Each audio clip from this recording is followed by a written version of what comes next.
welcome to VistaTalks, interesting discussions with interesting people from all around the world.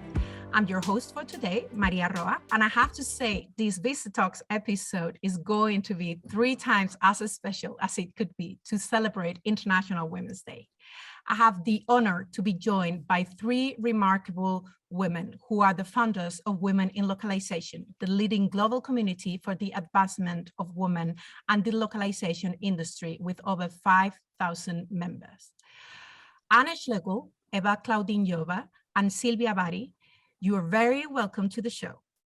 But let me introduce each of you to the audience a little bit, because founding this non-profit organization to support women in the localization industry is far from being the only thing they have done. Anna Schlegel is Vice President of Product, International Markets and Globalization at Procore Technologies and has led globalization, product lifecycle, global infrastructure, and content strategy teams at companies like VMware, VeriSign, Cisco, NetApp, and Xerox. Anna is a respected leader in the globalization community. During her career, she has won several awards, such as Top Woman in Technology by Analytics Insight, Top Businesswoman by CEO Look, Language Industry Person of the Year, Think Global Awards, and Silicon Valley Woman of Influence. And I have no idea how, but Anna has time to deliver lectures, webinars, keynotes, and roundtables at universities, companies, and nonprofits around the world. Her work has been published in Forbes.com, Fortune.com, Multilingual.com, and other research industry forums. Anna is also the founder of Imagine Education Everyone, a Kenyan-based nonprofit.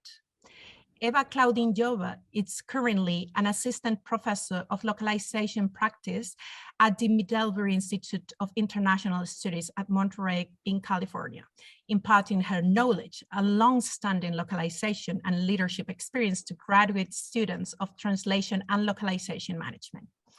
Eva started managing localization programs and moved into leading localization teams and implementing new globalization quality and vendor management strategies in companies like VeriSign, VMware, and Apple. She's multilingual and holds MAs in foreign language, teaching, and in translation. Silvia Avary is the head of localization at Rivian, an electric vehicle automaker and automotive technology company. Silvia has over 19 years of localization experience working for high-tech companies, including Juniper Networks, Symantec, VeriSign, and NetApp.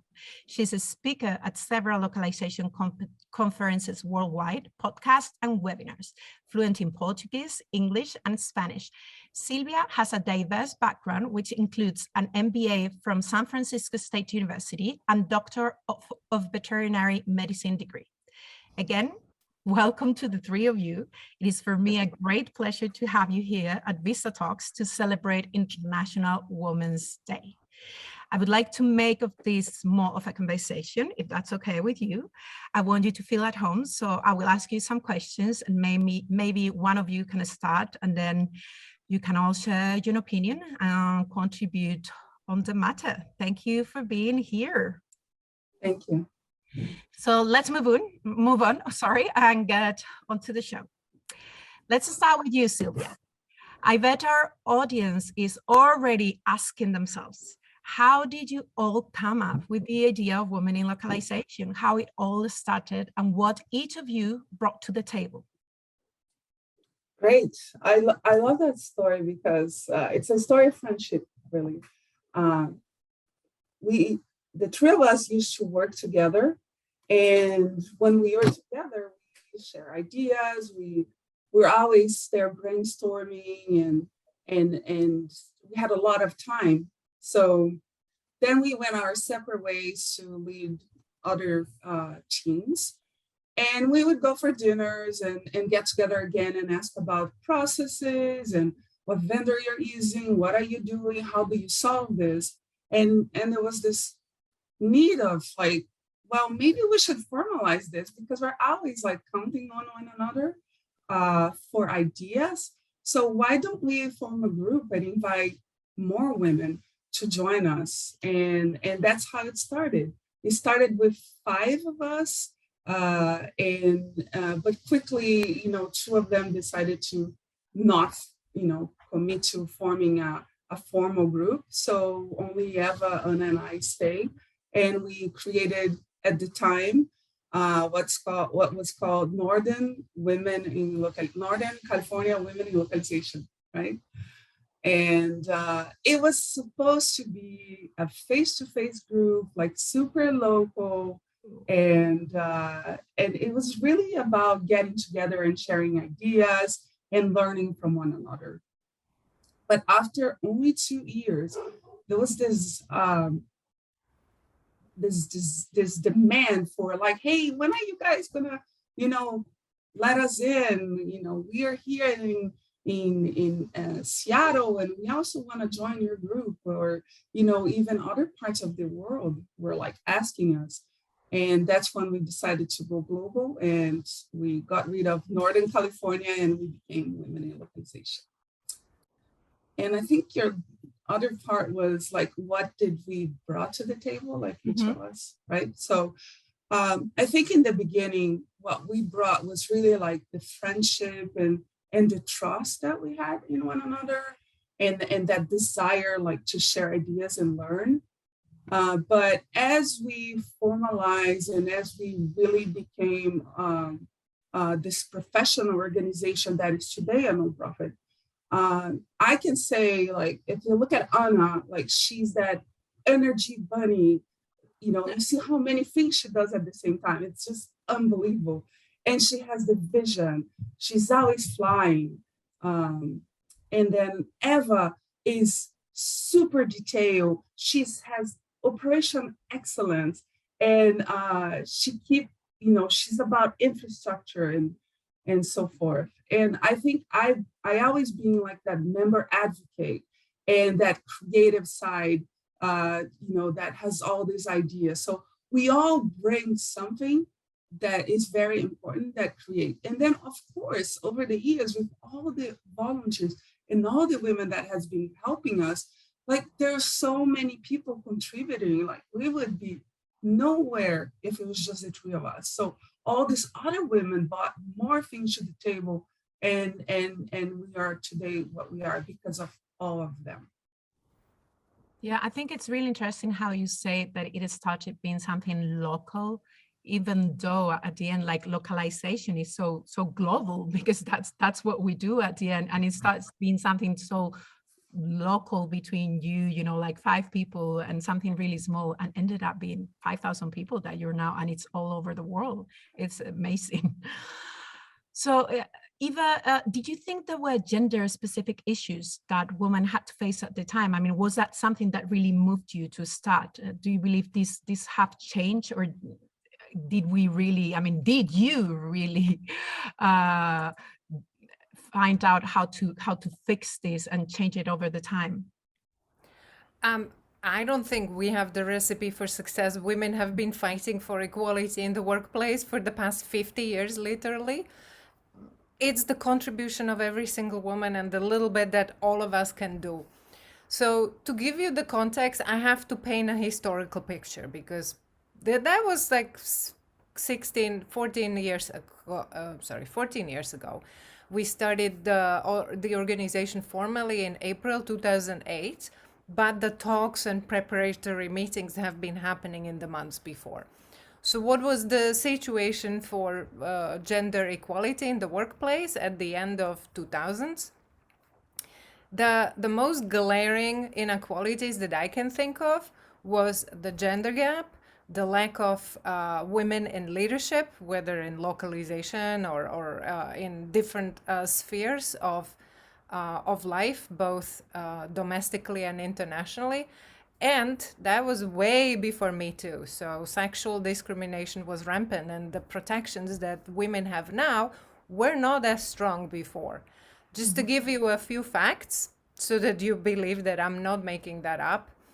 It wasn't until 2009 that the law was put in place that prevented the organizations from discriminating against women when it came to pay after the first 6 months. Because literally the law said that you had 180 days from the moment you receive your first paycheck from a company to report or file a complaint about pay the differences, right? If you miss that window, you couldn't sue the company anymore. You had literally 6 months. I didn't even know about it until I started doing a little bit more research. And I wish we had more space, because the story how that law came into place, it was the very first law that President Obama signed.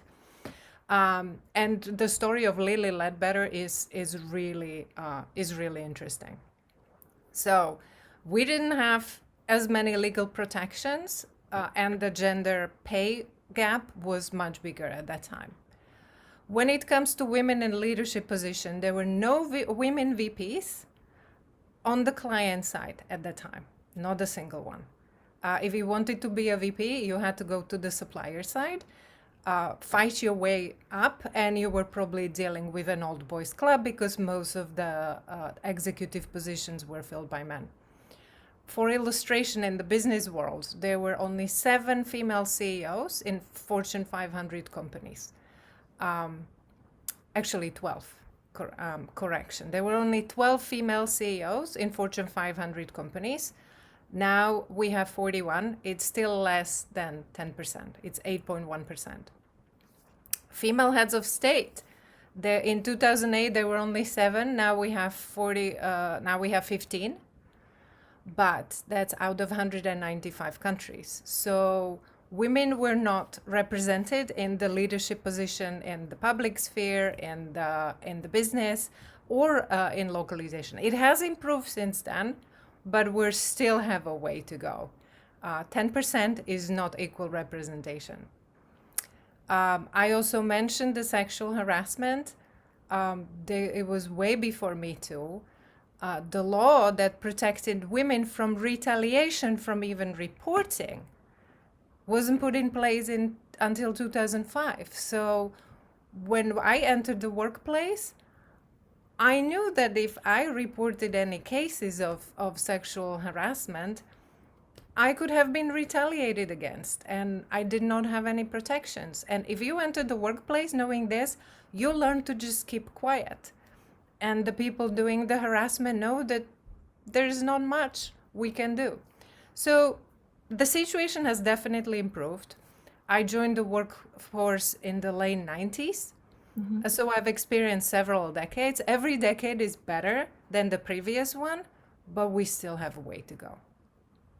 Well, that data, it's incredible. I mean, I think our audience is going to be amazed. I mean, I knew we had to work, but I didn't know there was still so much to do. I thought there was less difference. I mean, it's unbelievable. There is still so much differences and many things to do. So I think this is like the best moment to let our audience know what is Women in Localization, how does it work, how the chapters work, and how they can join, what they can find there. Anna, can you let them know, please? Because we need them there. Sure. So just piggybacking on what Eva and Silvia have said. So Women in Localization became to be because of what we were seeing, right? So Eva's talking about equality. So in a huge part, it's because of that. So women supporting women. It's obviously women in localization. So the only, when we had to think of who do we let in, mm-hmm. we literally had a debate for weeks, and we ended up with members or people that are in the globalization profession. So anybody who has an interest in globalization can join. It's for men and women. And it's very much to advance women in the localization space, but also sometimes, we do hear from people that are not in the localization space. You can come and learn about how to negotiate your salary. We've done an incredible amount of workshops on technology, right? So it's to round yourself up so that you're strong in your position at the vendor side, or we call it the client side, the corporate side, or whatever. Maybe you're creating your own company. It's very much about the community. I don't know that we have the numbers, but we've helped so many women get connected and give each other jobs or find out where those jobs were, help each other kind of navigate the world just like men do. You know, men help each other tremendously, way faster, more aggressively. And we have other qualities, right? Like women, we tend to be more collaborative. Maybe we discuss things a little bit longer. So for us, it was about these three things: the community, advancing women, and advancing the profession itself. When you look at women in localization today, we're in under 30 chapters. Each one of these chapters produces one event every quarter. This is like a think tank, right? So each chapter, Irish chapter, Catalan chapter, Japan chapter, places an event every quarter. This is an incredible amount of innovation, thought, leadership, community. Yesterday, I'm getting a little bit emotional, but I was talking to the Ukraine chapter yesterday. So we have created this space where women can help each other on localization, on life issues, on how to nail the next job, on how to find out about a technology, right? So maybe you're at work and you're starting a specific content management system and you can go and find that out. So it's become a really huge thing. As Silvia said, it was the 3 of us and then 5 of us and 20 of us. And I remember, Seattle and Ireland being some of the first chapters. It's an incredible ride. It's a large organization. There's a large board of very powerful women. There's a support, a sponsoring board. We have advisors, we have sponsors. We were not a nonprofit to begin with, right? We, for a long time, we thought, well, are we ready to be a nonprofit? So we had to think of what are the bylaws, what are our values? And of course, we made it go global because we are globalizers, right? And then the women in the chapters are incredible. So we have chapter managers in each one of these cities or countries. And so it's relatively easy to replicate. It's difficult it's 30, 25 to 30 countries at any given time. So we spent a lot of time training the chapter managers. To be a chapter manager is a huge deal, right? We also spend a lot of time giving women opportunity. So women that have never been a director, maybe are a program director inside of our org. And so we give them a sponsor. That's how we create the leadership. Right? So we create role models, we support one another this way. So there's the whole intricate orchestration that people don't see behind the scenes. For many, many years, we never asked for any money. So it's just in the last couple of years that we started having sponsors. And it's the run of a lifetime. And it's a lot of fun, a lot of commitment, lots and lots of hours. We have hundreds of volunteers. We have had thousands of volunteers, right? At the beginning, it was like, Eva's the president, Anna's the president, Silvia's the president. And at one point, even the ladies around us were like, okay, let us be, the chair or the president. So we opened up so that other women that are even more incredible than us could take the chair position, right? And we've had so many benefits from women that come from different angles. And it's rich because of all these women that have spent so many days and hours in phone calls. I mean, this is like a weekly thing, right? So it's in our blood for sure. Well, I have to say, VistaTech is a proud sponsor of Women in Localization. Thank you. We are happy we can Thank help. you. No, we are happy we can help because what you do is amazing. I'm sorry. There is a lot that people don't see behind the scenes. It right? is. But you do an amazing work. We get pinged. I think the 3 of us get pinged every single week. Can you connect me? Do you know? How would you? Can you mentor me? I mean, the program has evolved so much, right? There's a mentorship program. There's a community program. There is so much video behind the sign-in right now. We have technology, we have database, so it's evolved quite a bit. And every time your voice breaks, I swear, like I feel like I'm going to break too. I'm trying not to. Yes, just thinking about it, it is. Yeah, Very but what you're emotional. doing, it's amazing. The other day I was actually Yeah. sharing in social media what you guys are doing, because I do think it's an amazing job. That's why I wanted you to talk about what is behind women in localization. And I think it's really important what you're doing at this time, but what you always do. So it is not only thinking about a woman, but like in these hard times, you're also doing something for the people that it's there and needed. So thank you for that, really. Just wanted to say that, sorry. Sorry, let's go back before we'll end up We're a little intense, sorry. Yeah, no, Yeah.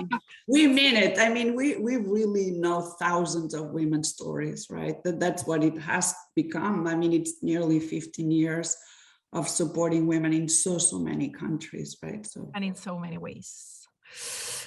Yeah, well, let's go back. The localization industry, actually, well, I just started in the localization industry. That's why this interview is kind of exciting for me, because you know so much, all of you, and I'm learning so much. And I found out this is probably one of the most culturally diverse industry that I have ever been. And I would like to know, from your point of view, is this as inclusive as we think, or as I see from the inside? If I was asked whether localization industry is inclusive, I would say both yes and no. It depends on which angle you're looking at. From one angle, we're very diverse, like you've mentioned.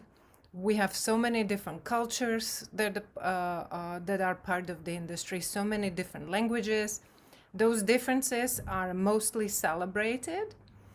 And it's what makes this such an exciting industry to work in.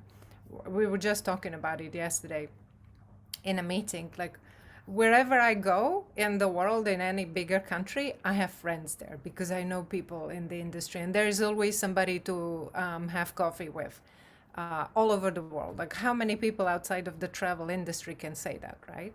Mm-hmm. But the representation is still lacking. We still don't have enough women in the leadership position, even though there are more women than men in localization. We still don't have enough African Americans representation. I literally can use the fingers of one hand to count how many African American localizers I know.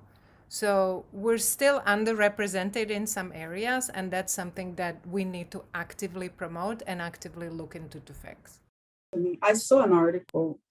It was around the height of the pandemic, that 80% of the people that exit the workforce were women.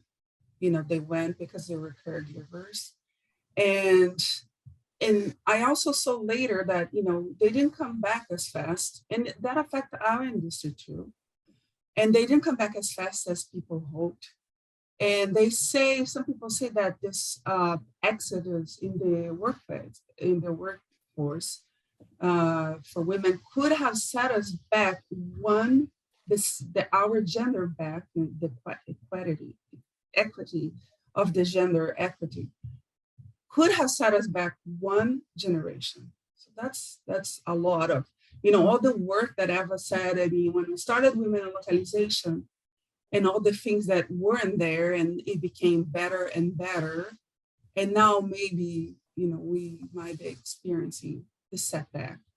And the other thing I want to say is that words matter.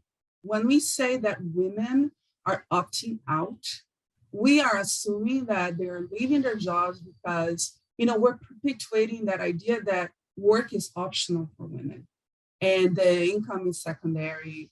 And it sends this message that, women should be mothers, and they should, the family caregiver is their first, and getting a job and being a professional is second. And of course, with the challenges of the pandemic and not having schools working and daycares, they were the ones that, that stay and take care of their families or their parents or what they were the caregivers. So we have to be careful when we use the words opting out. It's not opting out. It's we have careers, we're professionals, and we should be equal when it comes to caregiving in our obligations. Just want to throw that out. I would like to add something else that I think complements a different angle. So I was the chair for women in technology here for 7 or 8 years. And there's a huge ask to males, especially males, on assuming a positive intent on hiring and slowing down and bringing in more women into the workforce. We hire very, very fast, and we don't slow down to think about diversity. I mean, forget like going deep into Hispanics or African American, just people are hiring people that they know, their friends, their connections. HR is, there's so much more workforce mobility right now. There's a study that says 40% of the United States employees are going to change their job this year, 40%. That is your opportunity, right? To slow down and bring in a variety of candidates and make sure that you're intentionally bringing women into the interview process. There's so many organizations. I'm going to say something that people don't like, but I've been women in localization, women in tech, women this, women this. I would love to see women support, men organizations that support women. And we have some very good examples inside women in localization where there's a few males that have been there right from the very beginning, supporting us, cheering us, giving us their venues, giving us, their food, their spaces to go and work or have meetings. But this is not going to change. It's not going to change unless CEOs from the top down, this is not the job of an HR officer. This is the CEO has to mandate diversity. And the only way I have seen this done correctly is if the executives inside a company have quotas, and people laugh about this, or if their salaries and their performance reviews have to do with diversity. Mm-hmm. Being a good leader is not just about, product vision and this or that. It should include diversity because we are going backwards. We are going backwards because of the pandemic. Pre-pandemic, we were seeing some progress because I'm part of the Stanford VMware Research Gender Studies team, and now we're going backwards. So what do we need, right? We need the 98% that's at the top of executives, which are male, to change it. So huge call to action for males to step it up. Well, let's call them. Guys, this is a call to action. Call to action. For you. Well, now that we're talking about men, and Anna, you said it, and we know that in Women in Localization, you say that you're a woman-focused and men-inclusive organization. I really love this, but can you expand on this approach for our audience? I think whenever there is some type of Women's Celebration Day, there are men who feel sidelined somehow. What do you have to say about this? Is everyone welcome at Women in Localization? Everybody's welcome, all genders, all races, all cultures. When we started, it was the three of us, right? There was, as Silvia said, it was five women. And it was because what Eva was saying, we all worked at the particular company and we couldn't even go and explain our programs upwards. And that was part of like, hey, why are the guys up there and we're doing all this work? So I think that's why we called it Women in Localization, because of what Eva was saying. We didn't know if our pay was equal. We didn't even know how to ask the right questions. I mean, we were much younger. And initially, the unofficial board before we were a nonprofit was all female. But then we have, all of us have incredible, partners or friends or super friends that wanted to advise us or wanted to see us succeed. And so we started getting board sponsors. We have a couple that are male that have been there for a long time. We have, vendor sponsors that are incredible. And when we became a nonprofit, I remember talking with Eva quite a bit about this, of like, okay, on the website, as we register members and we brought the first database, we spent a little bit of time on understanding how to allow for diversity, right? So we have people that identify as non-binary. So we have a few hundred of those. We have males and females. Everybody's welcome. There's obviously more women because that's how we started, but there's a lot of guys. There's a lot of guys. However, because of this large inequality that we're talking about, right? We prefer to let the women come and practice their leadership skills, to get on a stage, to get on a panel, to have to prepare, right? Like to have to prepare for something like this. There's a lot of young women that look at Silvia and they go like, hey, how am I ever going to be like Silvia? Well, it's going to be a lot of preparation. It doesn't come easy, right? You have to train yourself. You have to put yourself out there. You have to ask for the opportunities. And that's what Women in Localization lets you do. It's like a playground. It's a training ground for women to come in and hear how Eva speaks, right? Or to hear how Ceci, our president, speaks. And then little by little, they can ask to volunteer more and train more and that kind of stuff. So we are trying to close this gender gap. We're thousands of us trying this, right? All the chapter managers are trying this. It doesn't mean that there's this incredible guy that's going to come and give a speech or be part of a panel.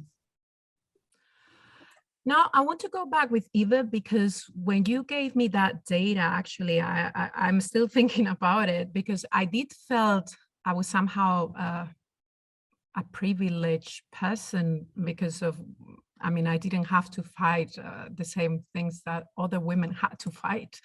And when you gave that data, I was like, oh my God, there's still so much to do, So what do you feel are the next steps for the organization? What should we be taking on as a collective industry to help other women who might not had the same opportunities we did, which I thought they were amazing. And now I say, well, they were great, but there's still women who did not even have that. And they're still in a really bad position. What do we have to do? How can we help them? First and foremost, and this is a call to everyone, to leadership on both sides, the supplier side and the buyer side, to other women, we need opportunities. Women are often not given opportunities to shine, or because they are not naturally aggressive, a man is faster to jump on those opportunities than a woman is. So what we need, everybody, is to create more opportunities for women. Support them through these opportunities, because we all had to start somewhere and we all had to grow. And it was people around us who gave us helping hand. And we have men as mentors. Anna did, I do, I'm sure Silvia did as well. So don't leave it just to women to support other women. We need guys to get more actively involved, because we're educated, we're well trained, we have high emotional intelligence, and we're more than willing to work hard. But what we need is a chance, sometimes a push, definitely a helping hand, and some degree of flexibility, because just like Silvia said, we're still considered the main caregivers for our families and for our children. And that requires flexibility from our workplace. So that's what we need. A chance, a push, and a helping hand. That sounds great, actually. And that's not that hard, right? No. We can do it. I'm going to keep that in mind. Okay, so we're about almost to finish the show, but I really, really wanted to ask you, all of you, which woman has been an inspiration or mentor to you, and in which way? Who would like to start? I can go. I think I've been very lucky in my life because I encountered so many strong and wise women that helped me, grow and be who I am today. I would say I will start with my mom. She was not only strong, but also super gentle.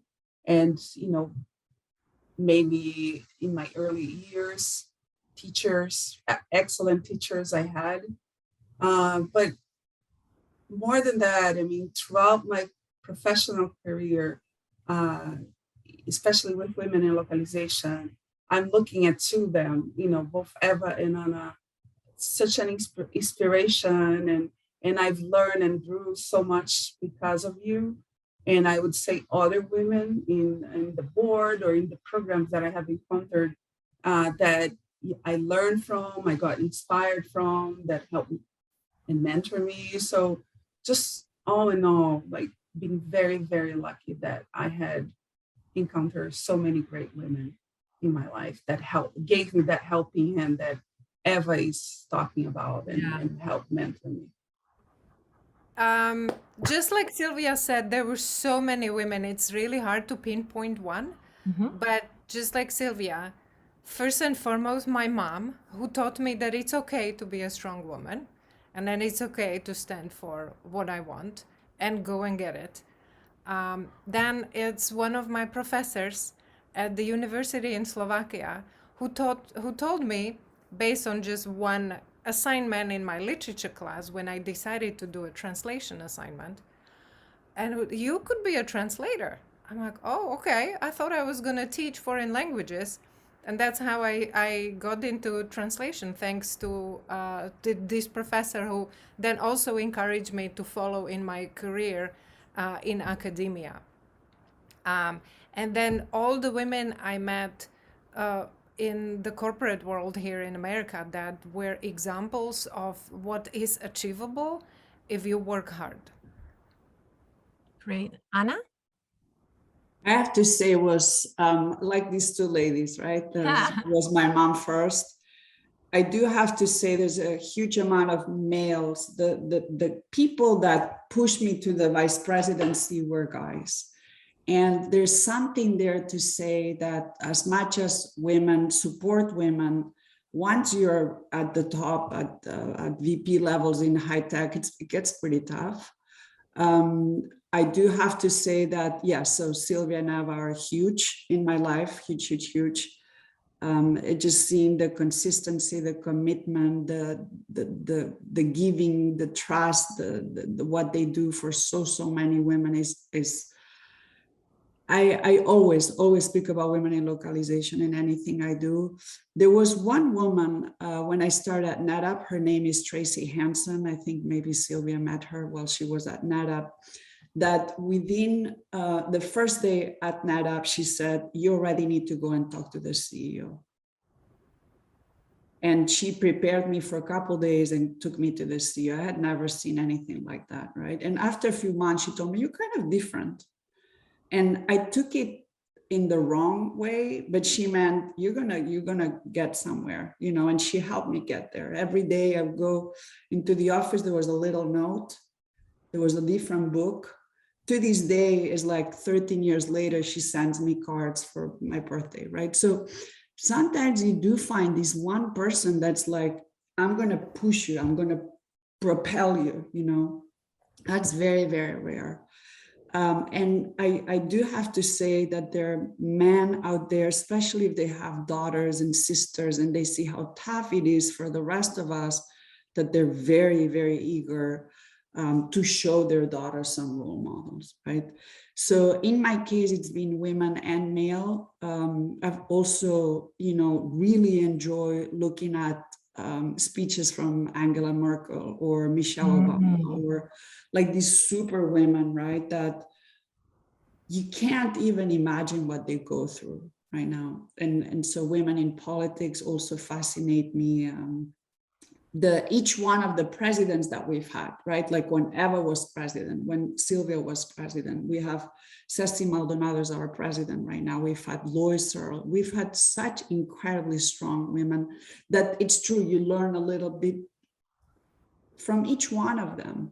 And sometimes you look at women as like, I wouldn't do it that way. That's also very helpful, right? Because then you form yourself with more what's core to your values. So yeah, there's so many right now. There's many, many, many. And you have to go and look at them and find them and ask them, like, would you mind if I have a coffee, virtual coffee with you once a quarter? Do it. I encourage everybody to surround themselves, not just with one, but with a few. Yeah. That's amazing. If I may add something to that, I totally agree with Anna. I've been doing the same thing. I've been learning a little bit and borrowing a little bit from every female leader I encountered. Like from Anna, I learned that I need to be a more charismatic leader. And she's a great example of that, which was not part of my personality of the part what I did. Allison, who was another president in our organization, I learned the soft touch from her. From Silvia, I learned to focus more on the people and that they also want to have fun. It's not just about work, work, work. I'm a Capricorn. It's about work, work, work.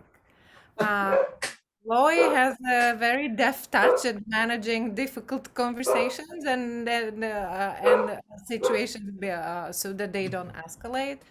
Ceci is very infrastructure process oriented, which very chimes in with the way I approach things. So there's so many women out there that you can learn a little bit from, and if it feels right, adopt it as part of your leadership style. Yeah, there is always something you can learn from other people, even if, as Anna said, something that you don't want to do like they do, or something that you do want to applicate to how you usually do things. So, I mean, I think it's great learning from people. There's always something to learn from other people.